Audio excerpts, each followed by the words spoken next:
ধন্যবাদ এই জন্য যে উনি এই পোস্টটা নিজ থেকে ডিলিট করেছেন এবং উপরে আল্লাহ জানে আমি ব্যক্তিগতভাবে ওনাকে অনুরোধ করি নাই পোস্টটা ডিলিট করেন, ঠিক আছে? আমি এই অনুরোধটা আমার পক্ষ থেকে করি নাই।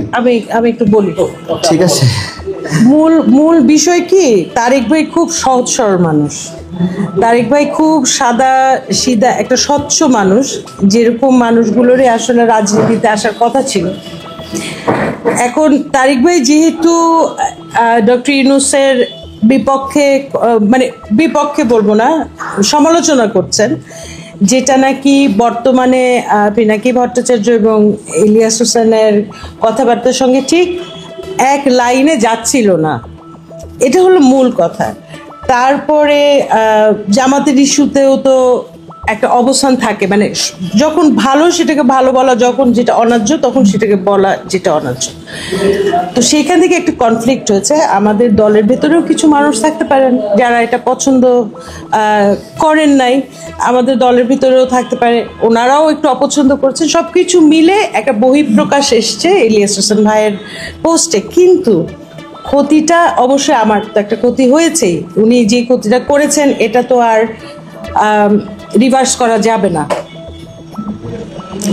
এইভাবে কোনো একজন ব্যক্তির বিরুদ্ধে বললে ক্ষতি যেটা হয়ে যায়, হয়ে তো গেছে। ধরেন আমার ওখানে চিঠিতে মামলার নাম্বার, কোর্টের নাম্বার, মামলার তারিখ সবকিছু ছিল, আমার ওয়ারেন্ট নাই, এটা ওয়ারেন্ট আছে। তো আমার কথা কি জানেন, যে ওনাকে কিন্তু আমি নিজেও ফলো করি, এখন থেকে হয়তো বা আমি জানি না করবো কিনা, আমি এখনো ডিসিশন নেইনি। আমি নিজেও ওনাকে ফলো করতাম, যথেষ্ট সম্মান নিয়েই ওনার ইয়েগুলো দেখতাম, বিশেষ করে জুলাই মাসের সময় থেকে আমি প্রত্যেকটা দেখেছি, আগেও দেখেছি। এবং বিডিআরে উনি যে কাজ করেন, বিডিআরে আমারও কাজের সম্পৃক্ততা আছে, আমি ওনাকে ফলো করতাম। তো উনি কী করলেন, ওনার নিজের গ্রহণযোগ্যতাটাকেই কিন্তু উনি একটা ঝুঁকির মুখে ফেলে দিলেন। উনি যখন আমাকে যদি কেউ আওয়ামী লীগের দালাল বলে, তাহলে তো সেটা কি ধোপে টেকে না।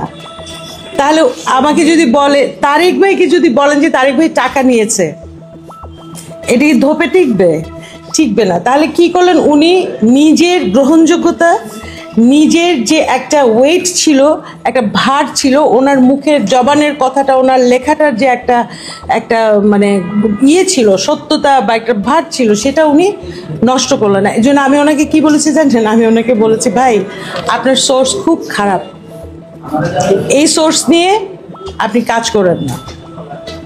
আর উনি পোস্টটা ডিলিট করেছেন, এই জন্য ওনাকে ধন্যবাদ। এবং আমার মনে হয় ওনার কাছেও যদি কোনো ভুল তথ্য গিয়ে থাকে, উনি নিশ্চয়ই সেটা মানে ওনার ভুলটা উনি শোধরাবেন, এবং যেই গ্রুপ, যেই চক্র এই কাজটা করেছে, সেই চক্রটাকে উনি যথাযোগ্য সম্মান